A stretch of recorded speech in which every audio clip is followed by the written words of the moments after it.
walking through how to make this jumpsuit with a fold-over bardot top and pockets. I've tried to keep everything as beginner friendly as possible and have made sure to explain any technical sewing terminology that I use. If you want to make this one yourself, then I've made the pattern available on my Etsy, which is linked down below.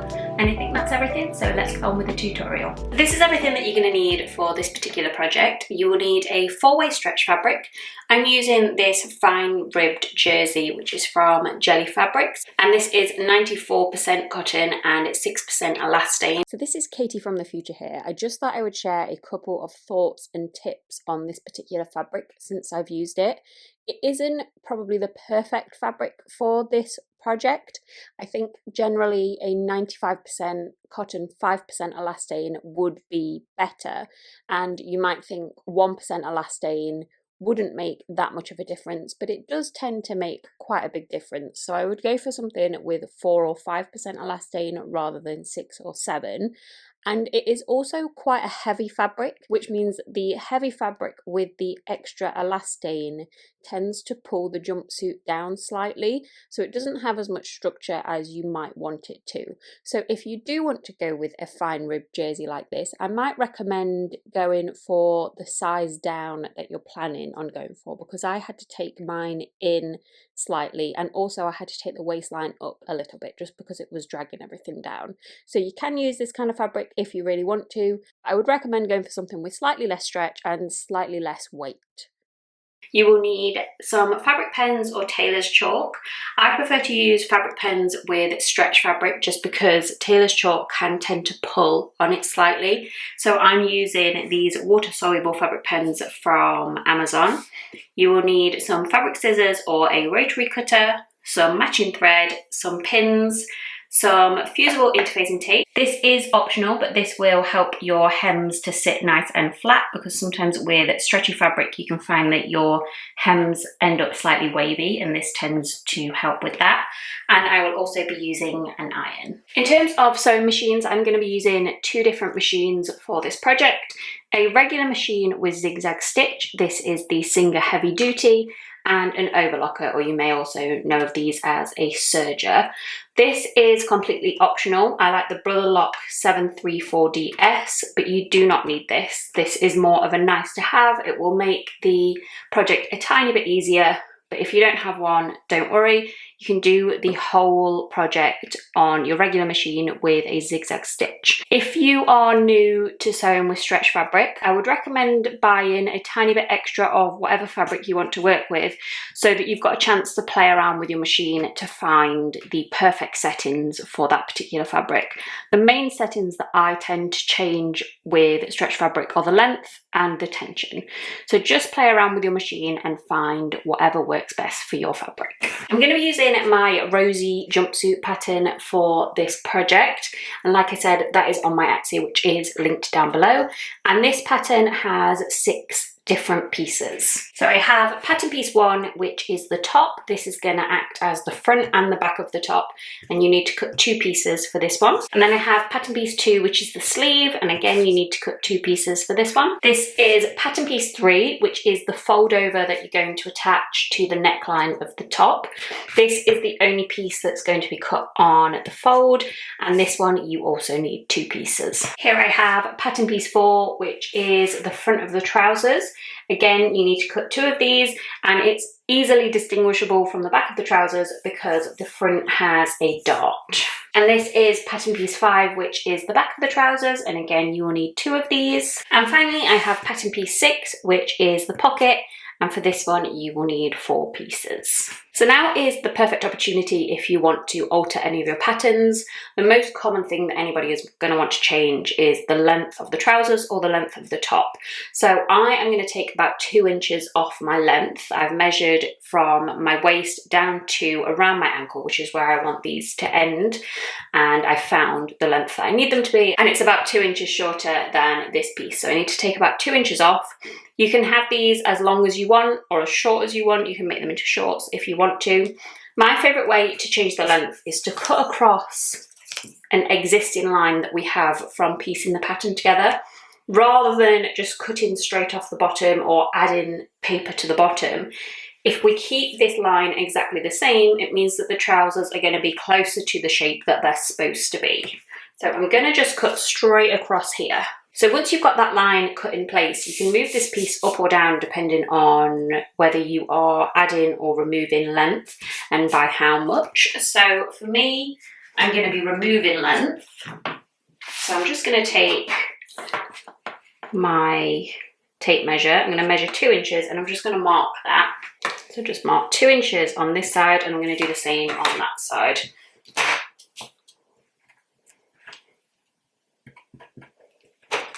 And then it's just a case of pulling this piece up to meet those marks. If you were adding length, you can put some paper underneath this piece, tape it in place, and measure how much you want to add. So if I wanted to add 2 inches, I would measure to there, and then bring this piece up. Again, you want to do it on both sides. And then you will just have to draw in slightly new side seams to match everything up. And now just have to trim a tiny bit off here. I'm just gonna take that in place. So I've just finished taping that in place and then trimming off those side seams so that everything matches up nicely. It doesn't have to be perfect, just so that you get a rough straight line down this side. Obviously you can change the length in whatever way you want. You don't have to follow this technique. It's just the one that I find to be the quickest and the easiest. Now you just need to go in and repeat the same steps for your back trousers as well, just so that they are the same length. And you may also want to change the length of your top. So with the top pattern, I think I'm going to keep mine the same length. I do sometimes like to reduce the length by an inch or 1.5 inches on my patterns. I think for this one, I'm going to keep it the same. So if you do want to change the length, the only thing that you have to be sure of is keeping this waistline the same width. So you can just measure that. So mine is just under 13 inches, and you can move it up or down however you want, as long as you keep it the same width. So I'll put an example on the screen of if you were to move it up and down, and then you will just need to draw in new side seams as well. But it's quite straightforward if you do want to change the length of your top. So now you can start to cut your pieces out, but first you need to lay your fabric out correctly. So first of all, you need to find the selvage edge of your fabric, which is the finished edge. So it will look different to your raw edges. Quite often with stretch fabric, your selvage edges are finished with glue. So you just want to look for an edge that has a different texture or look to your raw edges. And once you've found those selvage edges, you want to fold the fabric with the 2 selvage edges on top of each other, which means you'll have your selvage edge here and then a fold at the other side. And once you've got that, you can start to lay your pattern pieces out. So I'm going to start with my sleeve, and you should see on each of your pattern pieces that you've got a line going up the center of that piece. And this is your grain line, and that wants to be parallel to your selvage edge. So you can either eyeball that, or you can measure each end of your grain line and check that it is the same distance away from both edges of that selvage. So most of your pieces will need to be laid out in the exact same way as this sleeve. The only one that won't is your foldover, which is pattern piece 3, and that is a piece that wants to be lined up to the fold. This piece also has a grain line, but it automatically will be parallel to this selvage edge because it's lined up to that fold. So I'm just going to move things over to stop from wasting too much fabric, just keeping everything parallel to that selvage edge. And now I'm just going to go in and draw those pieces in place. So once those pieces are drawn out, I'm just going to take some pins and pin within those lines. That's just going to make it easier to cut through the 2 layers nice and precisely. So once those pins are in place, you can go in and start to cut your pieces out. Just being very careful when you're cutting your pieces to make sure you're not stretching anything and to make sure that you're getting the 2 layers of fabric. And then you can go in and repeat for all of your other pieces until you've got the correct amount in each one. Just bear in mind that you have 2 layers. So I don't need to cut any more of these sleeves out because I will have 2 of these once I've cut these out. However, with the fold over, because it's being cut on a fold, I will only get 1 of these. So I will need to cut another one of these out. So just bear that in mind and make sure that you are lining those grain lines up, and then you can just repeat as normal. So at this stage, you should have all of your pieces cut out. So I'm just going to walk through what you should have for each piece. So you should have 2 pieces for pattern piece 1, which is your top piece, and this is going to be 1 for the front and 1 for the back. You should have 2 pieces for pattern piece 2, which is your sleeve. You should have 2 pieces for pattern piece 3, which is your fold over. And as you can see, this has been cut out on the fold. You should also have 2 pieces for pattern piece 4, which is the front of your trousers, and that's going to be exactly the same for pattern piece 6 as well, which is the back of your trousers. And then finally, for pattern piece 6, you will have 4 pieces for your pockets. So before I move on to the construction, I just have a few things that I need to mark onto these pattern pieces. So one of them is the dart, which is here. Darts are just used to add a bit of extra shape to the piece. And one of them is this pocket guide that I've got here. So this triangle here is called a notch, and it's going to be used to help to precisely match that pocket up to the trousers. So I'm just going to mark these 3 sections here. One is a triangle, and then the other 2 are just lines, and they're going to tell us where the pocket starts and ends. So I'm just going to mark those 3 sections onto my pattern. You can also cut notches into the fabric, but I wouldn't recommend doing that with stretch fabric. Much better to mark them on like this.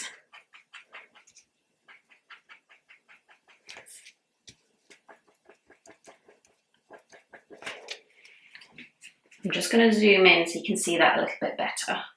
So hopefully you can just see those 3 marks in place. And that wants to be marked onto the right side of your fabric, whereas the dart we're going to add to the wrong side of the fabric. So now we just want to transfer that dart onto the wrong side of the fabric, and the easiest way to do that is to just cut that dart out. You can always sellotape this back in if you want to. And then once that dart is cut out, you can just draw it in place. And now you just want to go in and repeat that for your second piece of the front trousers. So drawing in the dart and the pocket guide.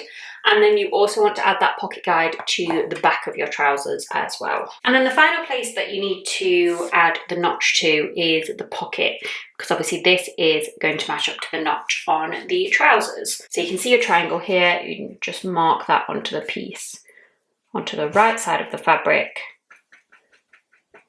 And you want to repeat this for all of your pocket pieces. You will notice on the pattern that there are other notches. You don't need to use them, I'm not going to use them, but they are there if you want to be more precise with your construction. But these pocket notches are the only ones that I would say that you need to use. Hopefully you can just about see where I have marked that in place. And now I can move on to my construction, and I'm going to start with the top. So the first step with the top is to take your 2 pieces and lay them one on top of the other with right sides facing together. My fabric has a very subtle difference between the right and wrong side, but often with stretchy fabric it can be almost impossible to tell. So if you can't tell, I like to think nobody else can either. So at that point you can probably treat it as having no right or wrong side.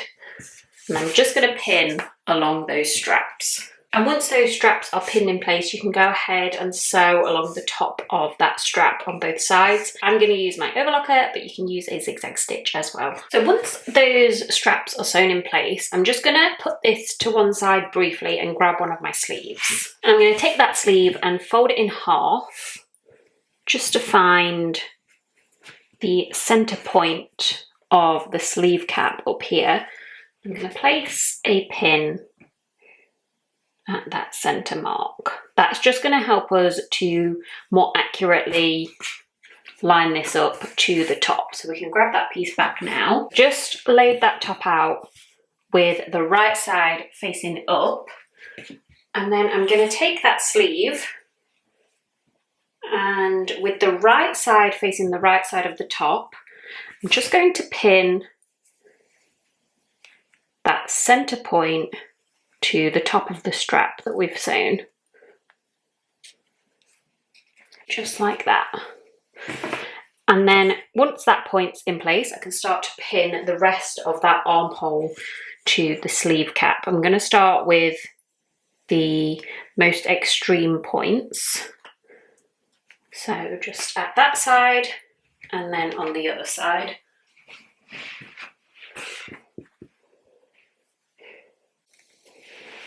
And I'm just going to go in and fill in those gaps with more pins. I would recommend using quite a few pins at this stage. Just flip this so that you can see it a little bit easier, and that's how it should look with all of the pins in place. So now I'm going to go in with my overlocker and just sew around that armhole. As always, you can use a zigzag stitch as well, and then I'm just going to repeat exactly the same thing for my second sleeve. This is how that looks with those armholes sewn in place. I'm just going to flip this so that it has the right side facing up. And now I'm going to fold this piece with right sides facing together. So just fold in like this. And just start to match up those corresponding edges. And folding along those sleeves as well. And I'm going to take some pins and I'm going to pin along all of those side seams. So along the side seams of the sleeves and also the side seam of the top on both sides. And I'm just going to sew along each of those side seams with my overlocker. You can also use a zigzag stitch. So just right along here and then the same on the other side. So once those side seams are sewn in place, you can just put this piece to one side for now. Now you can move on to make your fold over. So I'm going to take both of my pieces of pattern piece 3 and lay them one on top of the other with right sides facing together.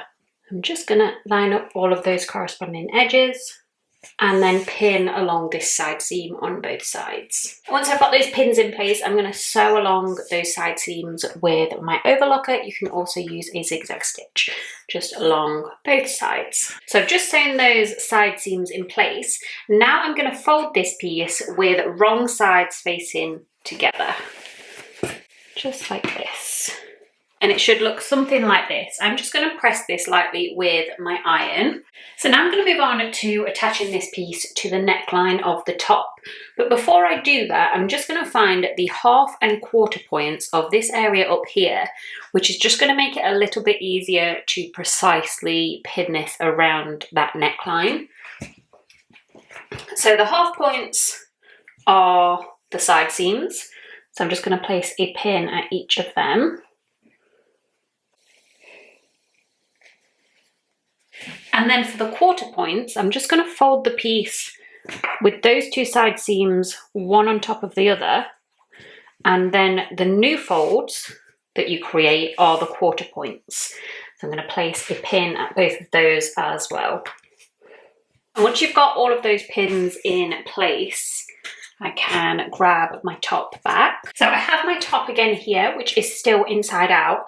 And I just want to do the same kind of thing with this neckline with finding the 1/2 and 1/4 points. So we're going to do this in exactly the same way. I'm just going to start by placing a pin at the seam at the top of the straps on both sides. And then I'm going to take those two pins and place them one on top of the other. And that's going to find our 1/4 points.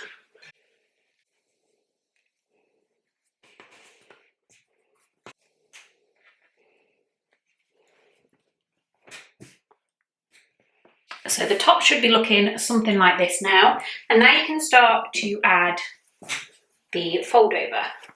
So I'm going to take this fold over and place it over the top of that neckline. And it should look something like this. I'm just going to start to match up those pins. So pinning this side seam to the top of the strap. And then I can remove the pin underneath and pin in the quarter point of the fold over to the quarter point of the top. And again, I can take out that pin underneath. And then again, the side seam on this side with the strap on this side.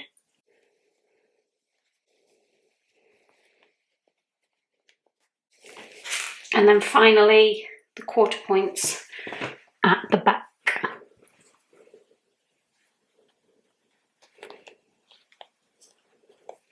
And then once all of those points are pinned in place, you can just go in and fill in the gaps with some more pins. So once all of those pins are in place, you can go ahead and sew around that neckline. I'm going to use my overlocker. You can also use a zigzag stitch. Just make sure that you're careful to get all 3 layers of the fabric at all times.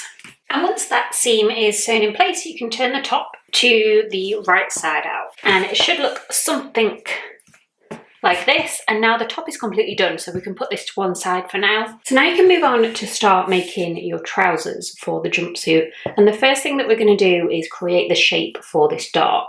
So I'm going to fold this piece with the right sides facing together down the centre of that dart.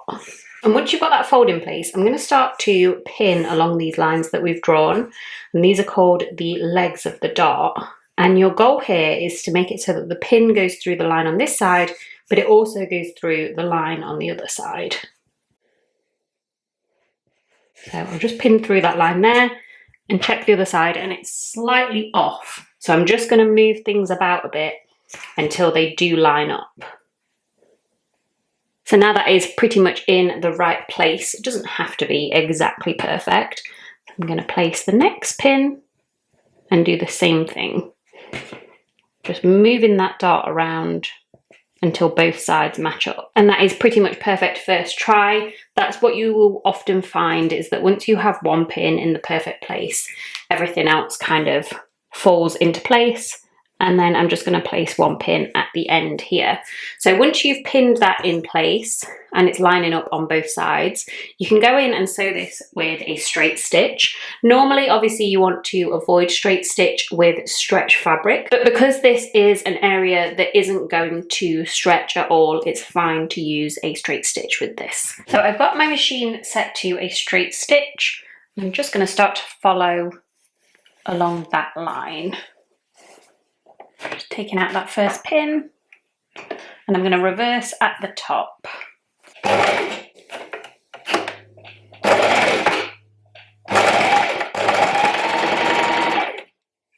And take out that next pin.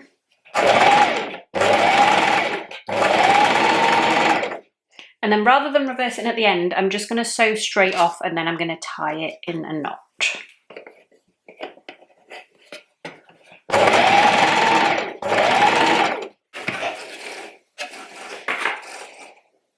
And now I'm just going to tie that off in a couple of knots.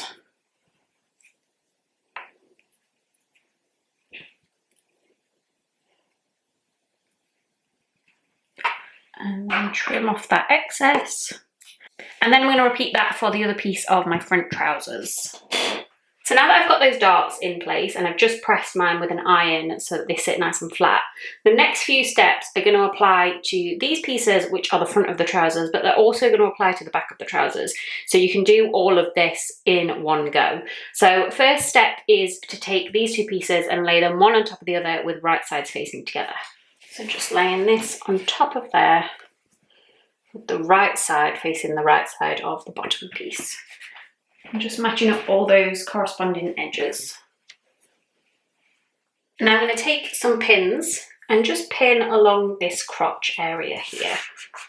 So like I said, you want to do exactly the same for the back of the trousers. The only difference is that the back of the trousers don't have these darts.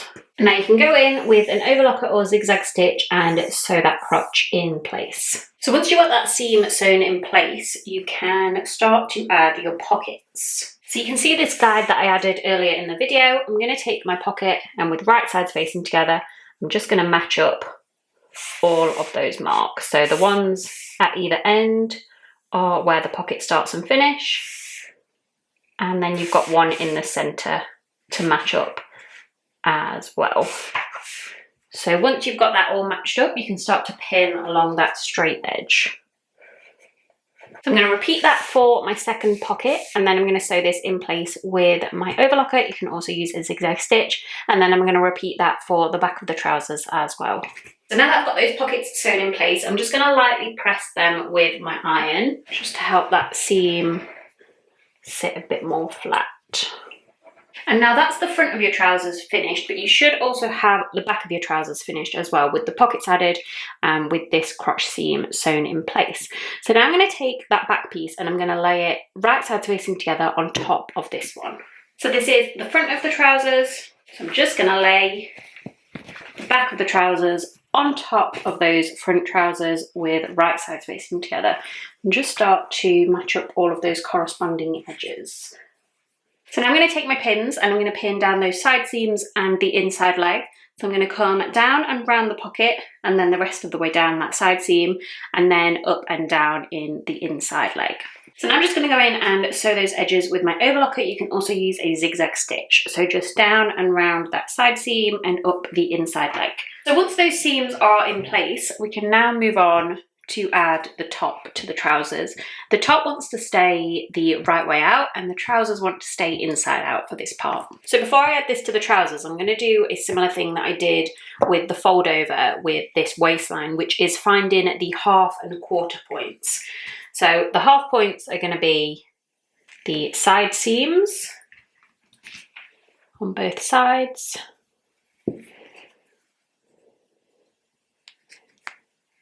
And then to find the 1/4 points, I'm just going to fold the top with those two side seams, one on top of the other.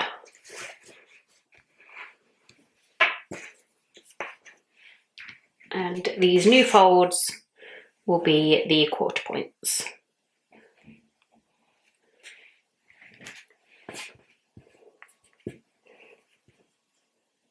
I'm just going to use those points to more accurately line up the top to the trousers. So now I've got my top the right way out, my trousers inside out, and I'm going to place this top inside the trousers and match up the waistline of the top to the waistline of the trousers. The top doesn't have a front or back, it's exactly the same on both sides, so you don't need to worry about that.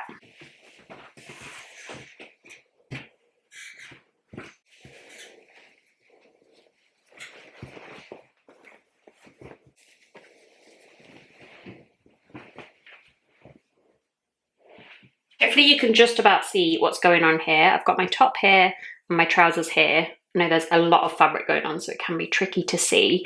And now I'm just going to match up those side seams to the side seams of the trousers. Those 1/4 marks are going to match up to the centre seam or the crotch seam of the trousers. And then the same for your other two. So this is the side seam of the top to the side seam of the trousers.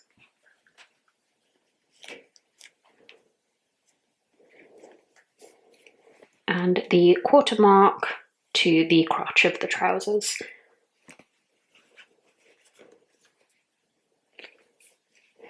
And then once those points are in place, you can just go in and fill in the gaps with some more pins. So once that waistline is all pinned in place with your top inside the trousers, you can go and sew that waistline in place.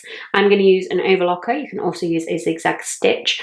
I'm also going to go in and overlock around the bottom of my trousers and the bottom of my sleeves, just to make hemming them a little bit easier.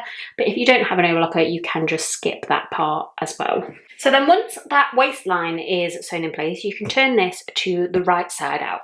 So now you are very nearly finished. All you need to do now is to add your hems to the bottom of the sleeves and the bottom of the trousers. Like I said, I have just overlocked around those edges just to make it a bit easier to hem them. But all I'm going to do is just fold those edges for a single hem. Let me actually zoom in on the bottom of the trousers, might be easier to see. So I'm just going to fold around the piece like this, And I'm going to sew it with a zigzag stitch, or I might do a straight stitch for the bottom of the trousers because this area doesn't need to stretch at all. So you can do a straight stitch down here, literally just folding that piece over once for a single hem and sew around that area. For the sleeves, I'm going to use a zigzag stitch because I still need that area to be able to stretch. If you are using a slightly thinner fabric than I am, because this is quite a thick fabric, so I shouldn't have any problems with the hems going wavy with it being a thicker fabric. But if you are using a thinner fabric, this would be the time to use your fusible interfacing tape. So you just want to cut it into thinner strips like this, and essentially you're just going to place it within that hem. So where I was just folding over that hem, place the interface in and press it with an iron, and then you can sew over the top of that. It just makes the hem slightly sturdier. But I'm just going to go on and sew all of those hems in place just as standard single hems, and then the jumpsuit is completely finished.